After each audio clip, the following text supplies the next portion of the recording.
afternoon, Good evening, and good night. my name is John Doherty, I'm Arvin Seper. and this is season 5 of Behind the scenes. our best deals. We'll play the music here. Yes. We won't play any music. We won't. Do you ever listen to a podcast and they go, we'll put a sound effect or something here, and there's nothing there, and you go, yeah, they didn't do it. Oh, they Yeah, that accidentally happens a forgot lot. in the editing? Yeah. Yes. But I'm That saying intentionally, I'm not going to put a song here. Unless you want me to. Okay. So I am drinking. Do you guys drink sparkling water? All the time. Yeah, I feel very fancy, and since Yeah, it's refreshing. you know, hey, you do you. I don't drink. Sure. And so, if I go to a restaurant and if I want to feel fancy and put Sure. my pinky up, Right. then I will order sparkling water Excellent. with lime. Yeah. Because lemons are from the kitchen and lemons are uncovered where flies can be. Oh, But a interesting. lime is from the bar. I didn't know that. And they cover limes. Okay. And so Yeah. from now on, don't get a lemon in your water. Get a line. Get a lime. And if they bring a lemon, what do you say? When life throws you lemons. You ask for a line. Oh, yeah. Okay, That's yeah. funny. No, it's good. But anyways, sparkling water, you know how and I don't know if you guys know this, we're going to get into the podcast, I promise. This is But important. This is very important. Do you have anyone in your life that talks through burps when they're talking to you? No. Okay, this is the most grossest thing that you've ever. Okay, I just did that as a fakie. Yeah. But there's a specific person in which we have casted in a main role in this upcoming Easter production. This guy, I'm sorry, it is a guy. If it was a girl, it'd even be more concerning. It'd be awesome. But we believe in equality. Right. So, Girls but burp. yeah, girls burp. But this individual will be talking to me in my ear and then scoot back and puts his chin down to his chest, Out of respect. out of respect. And then with his eyes wide open looking at me, burps and talks to it. He's like, but God has really been prophesying to me about his coming return. And I'm like, my bro, gosh. Oh, yeah. do not talk to me it can't anymore. come soon enough. I almost now. want to recast. Yeah. I'm kidding. Anyways, Incredible. but I was thinking about that because sparkling water makes me burp, but it's just water. I don't want to know who it is, but I want to find out when they do it in front of me, and I will. And then it'll you be and me will connect eyes. Okay, every single person has different types of responses Yeah. that comes out of them involuntary. That's right. And that's what we kind of wanted to hit on today. So Yeah. behind the scenes of our best days is if it is your first time, thank you so much for joining us. Congrats. Yeah, congrats. Thanks for watching. Here's a medal for actually taking 30 minutes out of your day to listen to us. Yeah. But we actually talk about the behind the scenes of Victory Church. Yeah. And things that you probably couldn't talk about in a sermon. Sure. Or maybe not even a Victory College class or even Yeah. in a chapel. We can But try that burp story. We can try that burp story. Yeah. See. Yesterday I told the funeral story That's in right. a Victory College That's class. right. Yeah. I accidentally showed up and started the wrong funeral. I started a wrong funeral. It's incredible. And 10 minutes in, everyone was like, you're at the wrong place. Oh my gosh. Yeah. Incredible. Anyways, but that's for another podcast. Yeah. Okay. Come to Well, Victory College. You'll find out. Come to Victory College and you'll find out more. But anyways, we were talking about as we are going about, for instance, me and Arvin, we were writing this script for the Easter production. And I don't know if you guys have this, but when you're in the middle of is that certain involuntary responses that you have. One was a burp from this individual. Yeah. I do think that you can walk away or turn away. It's like someone leading worship and really trying to hit a high note through a fart. You know what I mean? There's just certain things that you don't push through. Yeah. Right? Am I right? You're preaching right now. Okay, This is I'm good. preaching. Guys, favor isn't forced. It rests. Okay. You don't want to push through certain things, whether burps or farts or whatever. Yeah. Those are all kind of involuntary, but you can kind of control them. Okay, but what about crying, laughing, Yeah. shaking? Whenever someone you get so angry that you begin to shake Man. and you can't stop. And then you begin to feel shame or sure. embarrassment Oh, sure. about this response. Right. Okay. Well, anyways, for instance, looking at the behind the scenes of our Easter. Right now, we're recording this podcast in our office, and then up on our dry erase board, we have all of the songs listed, Act 1 and Act 2 for this upcoming Easter production, Easter 2023. We really believe in it, really excited about it. Yeah. We even have the characters up there and kind of the people that are playing those characters and a stage design set of what we're thinking of on how we're going to repurpose the LED walls and stuff like that. Yeah. But as we're going through it, none of this stuff makes me, I get really upset whenever I think that we are not squeezing every ounce. Like, there's a quote from Robin Williams in the movie Dead Poets Society where he says, Carpe diem, which is seize the day. And then he goes, chew the meat, spit out the bone, but don't forget to suck out the marrow. So he means like get everything out of it. Yeah. Maximize. If you're in a painful situation, like maximize everything in that painful situation of what is God trying to teach me in this. If you are in a difficult, you're like trying to fit, maybe you're a worship pastor and you're trying to like do a conference and you're like, man, we only have $331 to put on a conference. You're going to find a way to not just chew the meat and spit out the bone. You're going to suck the marrow out of it. You're going to maximize all $331 out of that. Yeah. Right? Yeah. And so anyways, so whenever I am, my frustration comes whenever we're in a specific scene and we do these productions. We do Christmas and Easter, which is the retelling of the gospel. Yeah. And then we do these fall films. Fall films are a little bit more alluring because we create a parable. Sure. This story we create. Yeah. It didn't exist before. Like Christmas and Easter, you are going from the Bible. So it's like you stick to the scripture. Absolutely. But my thing is, what can we do to soak everything out of and maximize this one piece of scripture so that this is it hits people where it needs to within certain things. And so I'll admit it, yesterday we were trying to scout out some places and our guy Spencer, who is helping us out with the film and stuff, he suggested a certain spot and I cussed at him. And I'm so sorry. God forgive me. I do not say bad words all the time. But I realized, I was like, okay, why did that just come out of me? And why was I so angry? I was like, oh, it's because I don't want us to half cheek anything. Of course. Like I want us to like be all in. Right. You know what I Not mean? half-hearted, yeah. Yeah, not half-hearted. Right. The world says half arse. Yeah. We say half cheek, right? Because we don't swear unless if it's at Spencer. I'm just kidding. Guys, come on, ease up.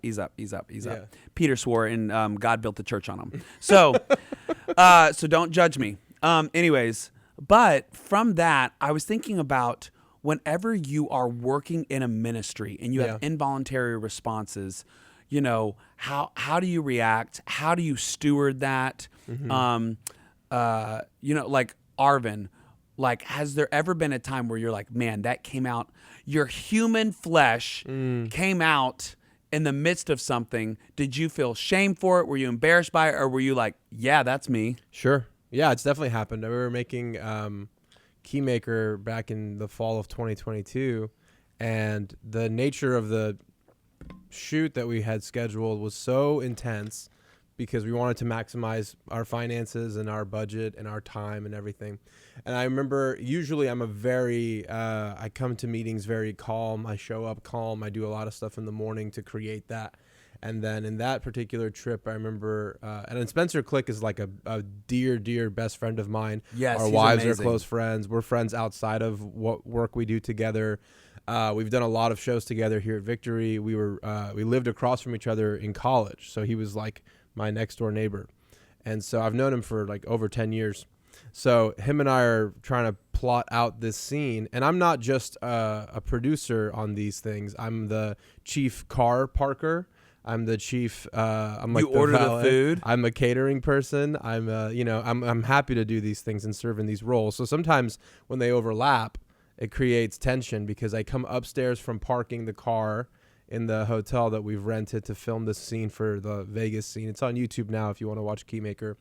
And I'm also acting in that scene. And so I've got you were the scene main in my role. head. And then that scene in particular had overlap with a bunch of other details in the story. And I knew what Easter eggs we had placed where to maintain it. And I felt like I walked upstairs after parking the car and there were changes being made to the way the scene was going to happen. And unbeknownst to them, they didn't realize that by doing those changes, they were now negating some of the threads of the story. Because their job it would throw off the whole story. It would just make less sense, and it would be more corny and cheesy if it was like, oh, there wasn't a thread throughout the whole thing. These are just random scenes. And so I got into it with Spencer, and I was there. It Absolutely. was fun. And I'm fun. Back and forth, and I'm like, no, it has to start here because of this. It has to go over here because of this.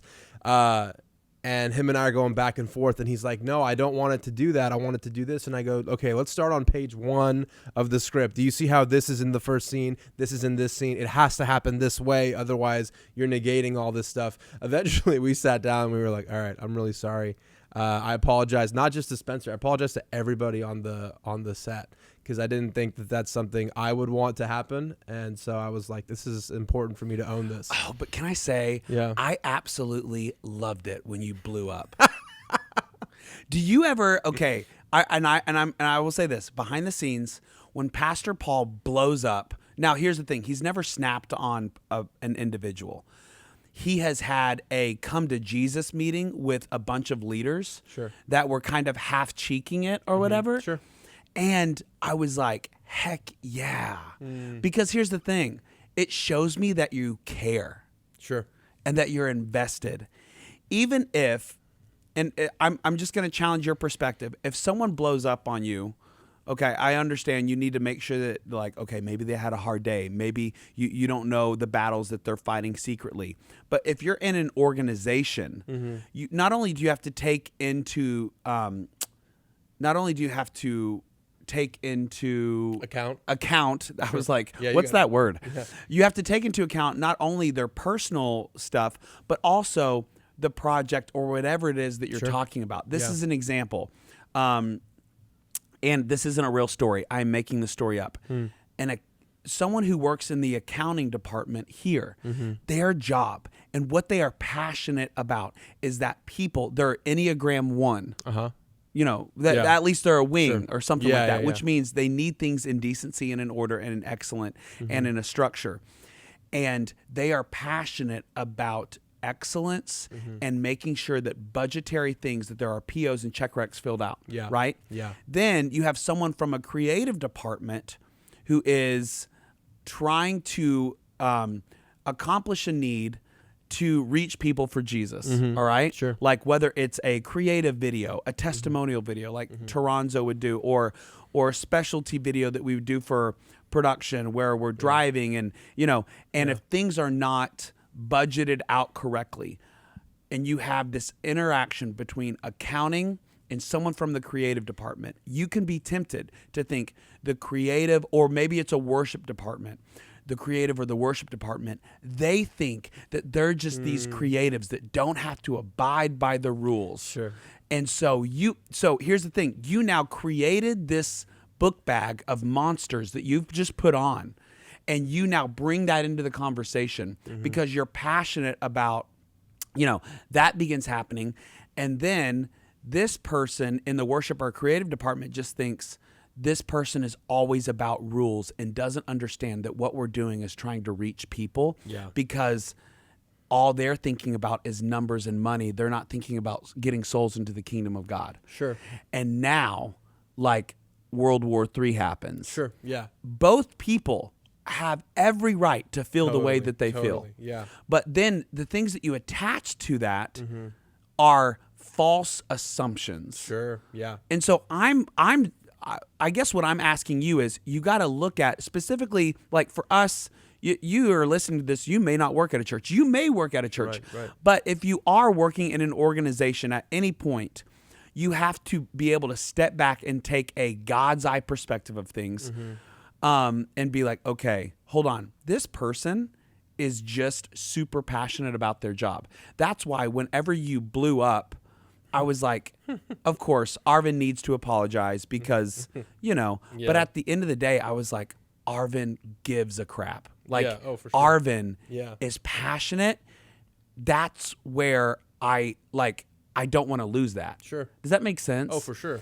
I would rather deal with a little bit of crazy. Yeah. If I know that you're like, oh, I'm in this and I Yeah. will fight you over it, Yeah. then I'm like, great. Right. Even if we disagree, I'm like, Yeah. oh, you have fire. And I feel like in a world where we're inundated with oversaturation of like media, social media and everything. So I also coach. So I work with teenagers Yeah. and junior high students. Yeah. And then I have 3 kids in elementary. And then I also interact with young adults. So I interact with different generations. There is a generation that just doesn't care. And they don't have fire over anything. Right. And they're kind of like, que sera, whatever will be, will be. And I understand about being calm and chill. I think the thing that makes me upset is I was like, where's your fire? Sure. Even if we disagree on something, fight me for it. You know what I mean? Yeah, absolutely. Like turn red, shake, cry, Yeah. burp, fart, like do something. All of them at all once. of them at once. Just yeah. Yeah. Super Saiyan. But anyways, I was thinking about like behind the scenes, you see that. Yeah. I was thinking about, I have been in a conversation. So my brother is the pastor. My brother and Pastor Ashley, they are co-pastors here at Victory.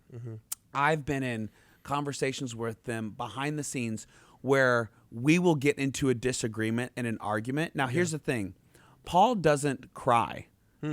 I cry. I will cry. Yeah. He's my younger brother. He's also my pastor and my boss. Yeah. But I will get so, and when I cry, this is what I believe. I believe that tears are words left unspoken. Anytime you're crying, those are just, those are words left unspoken. So you have to ask, okay, hold on. What are my tears trying to say? Okay, no, my tears are saying, I'm not ticked at you.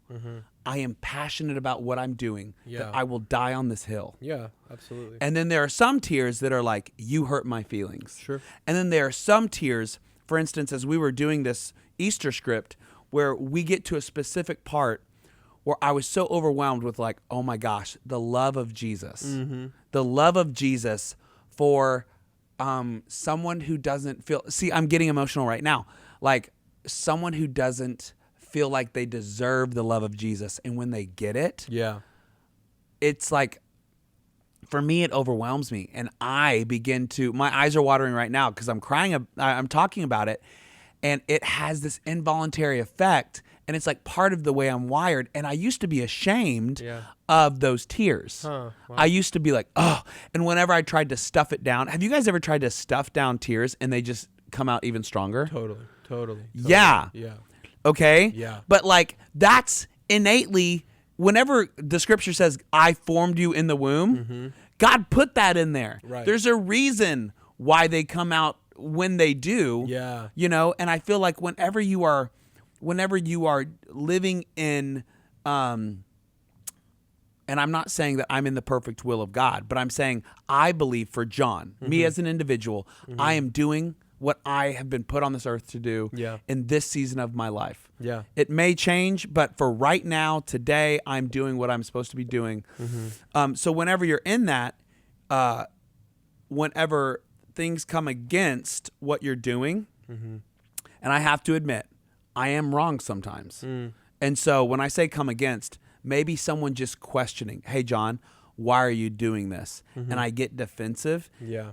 And then all of a sudden I begin to shake out of anger. Sure. I'm like, wait, John, are you shaking? These involuntary things. Are you shaking because you're angry that they're questioning you and you just don't want anyone to bother you? You just kind of want to be left to your own thing? Sure. Yeah. Or are you shaking because you hate this person? No, yeah. Right? Absolutely. And so then I have to be like, okay, no, I don't hate this person. Yeah. I think I don't want anyone to question me because that my insecurities says that they don't trust me. You know what I Sure, mean? yeah. And that can be traced back, and maybe you guys who are listening, you cry for different reasons. How about you?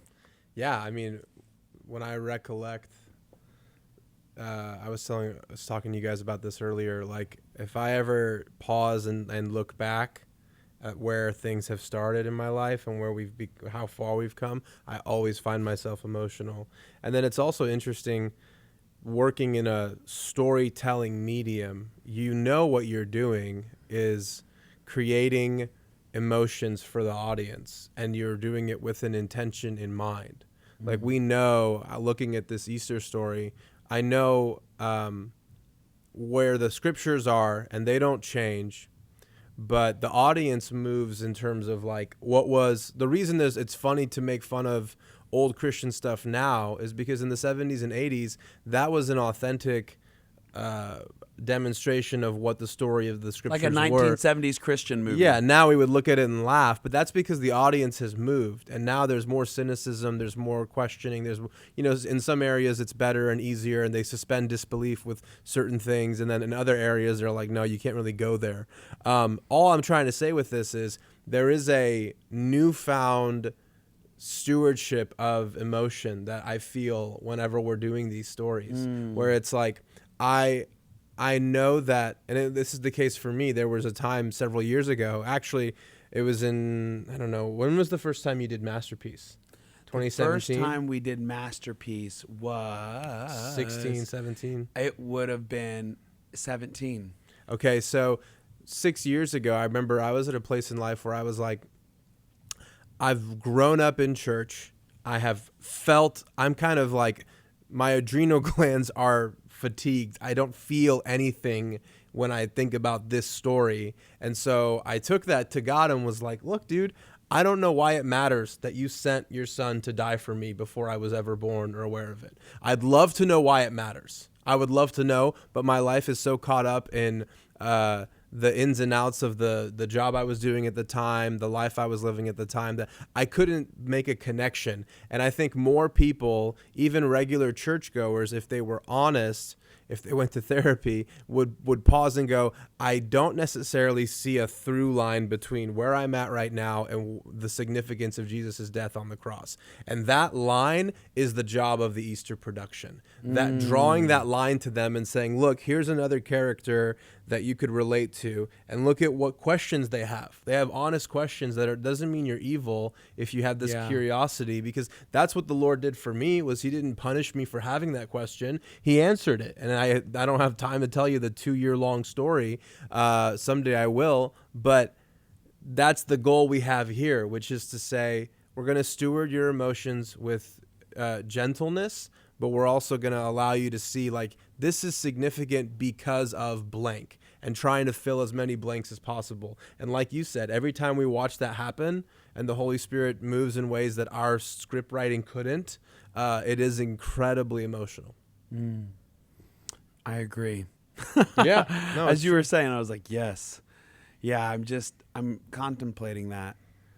When do you guys, those who are listening, watching, when do you get emotions wherever you're like, wow, I couldn't. Yeah. They just came out involuntary. Sure. Yeah. Sometimes it's grieving. Yes, of course. But I'm talking about like in the middle of a conversation. For me, sometimes it'll be during worship. I definitely think I cry more now than I did at a certain point. Sure. In college, I was like, do I have tear ducts? Interesting. Yeah. Yeah, because people would say, but I think that I was really hardened. Yeah. For a season. Well, for a lot of men too, it's like you can't show emotion unless it's anger and aggression. Yeah. It's like because it's some semblance of control maybe, but that's a derivative of the hurt. The initial pain is like, I'm sad, I want to cry and grieve what happened or what's going to happen. And then a lot of men, especially in the like late 90s to early 2000s, the idea was like, you're not going to cry in front of people, and then it would include like, okay, I won't even do that in private. Like, it was just normal. Yes, because my mom and dad who founded Victory, my dad, he was always there for me and Paul, always like loving, even if he didn't necessarily understand me all the time, he definitely was like there. Yeah. And, and he made, and who he was on the stage is who he was off the stage. Yeah. That's why I was like, okay. You know what I mean? Like Yeah. I didn't have the story of other PKs where they were just like, my parents were fake off stage, and Sure. so I have an issue with God. Sure. I was like, no, God is real. Yeah. But my dad only cried whenever he would watch Chariots of Fire Oh, wow. or Hoosiers. Mm-hmm. Hoosiers, Gene Hackman is this basketball coach. Yeah. It's a throwback movie. If you watch it, you're like, why is this movie grainy? It like came out when Rocky 1 came out. Yeah. You know what I mean? Yeah. Where things are like shot on, I don't even know the camera. Sure. 8mm or something. Sure. I don't Just know. one of these. Yeah. A lot of hand cranking on those cameras. Yeah. And then Chariots of Fire, not Jim Elliott, but the story of the guy who wouldn't run on a Sunday to honor the Sabbath. Sure. And when I saw that my dad would watch, because my dad was the one who was like, we need to start productions. Mm-hmm. So he got together with this friend who now is over all the programming of TVN. His name is Tom Newman. Nice. My dad was like, Tom, help us start these productions. And we started them. I remember when Jesus was getting whipped and all this type of stuff, and I would get emotional. And I would look at my dad, and my dad, his mouth would be in his hands, like in a prayer position. Yeah. And he would be focused, but he never got emotional. No, sure. And I was like, he Yeah. doesn't get emotional. Yeah. And I remember being like, and then when I saw this movie, and here's the thing, my dad would not let us say the word but, like B-U-T-T. Sure. We would get spanked for it. Yeah. That's Christian cussing. We weren't allowed to say dang or crap or other words I'm not going to say, because then Pastor Paul will make us stop this podcast. Yeah. Remember when you weren't allowed to say shut up? Oh, yes. That was a whole thing you couldn't say. Yeah, I would still say it in secret. Like, I would be really upset at Paul, and then I'd be like, Paul, shut up. You'd say it quiet. Because I didn't want my dad to hear it. Oh, yeah. Yeah. Sure. Yes. Anyways, it was just all of these things. It was like, you're going to hell if you say shut up or smoke a cigarette. Those are the two things. Those are the two things that'll get you into hell. Incredible. But anyways, I sell that. Joking aside, if you smoke cigarettes, God still has a plan for your life. Sure. You're not going to hell, but you may smell like you've been there. Hey. So anyways, and also just for your health, I would stop. But as far as my dad, when I saw him get emotional in these stories, both of those movies had swearing in it. Oh, sure. Because Gene Hackman. Yeah. You know what I mean? Yeah, he knew how to And swear. then in the other one, and so anyways, and I was like, okay, my dad, who is the biggest proponent of purity and will make us get up and walk out of a PG movie Sure. if they say the word S-U-C-K or if they say B-U-T-T. Sure. Like, hear me spelling it out is weird. But that's how we would. Yeah. And then my dad will sit through a movie where there's cussing, but the story, Right. and he got emotional. Yeah. I was like, whenever I watched that, I saw the power of a story. Absolutely. Both of those stories were not from the Bible. Right. They had biblical values in them. Absolutely. Yeah. And I remember telling Dad, I remember being like, Dad, you should preach off of Hoosiers. And he goes, no, it has bad words in it. And I was like, Dad, that is I've known you. Yeah. My dad passed when I was, I don't even know, 20 something. Yeah. 11 years ago. Yeah. I was 27. I saw my dad cry twice. Yeah. They were at movies. Yeah. He didn't cry whenever he had cancer. He didn't cry at at his daughter's weddings. Yeah. He cried at Hoosiers, Chariots of Fire. It's fascinating. And so anyways, that's why I've always been so enamored with stories and what it can do to the human soul. Sure. How it opens you up and it makes these involuntary things. And then you begin to ask yourself, okay, what are those tears saying? Those tears are saying, I'm inspired. I'm inspired. Like there's something in me that wants, that is looking forward to the better version of me that's on the other side of whatever difficult thing that I'm walking through. Yeah. I mean, it's intriguing to me that both of those stories are about someone who has the odds against them. Yes. and then they overcome. The odds against them, and then they overcome. I can only imagine how he must have felt. Because it was Doing what reading he was his doing. mail. Yeah, of course. And he's creating a new entity that I was just downstairs in this legacy room we're building for him here at the church. And what is a legacy room? So it was just memories Grand. of his. Yeah. So his mom, your grandma, is telling me about the stories of how this came to be and why she collected the artifacts that she did. And I'm just looking around this room, and it was so intriguing. This happened literally a few minutes ago. She had 4 or 8 boxes, huge boxes, and they were all of his sermons.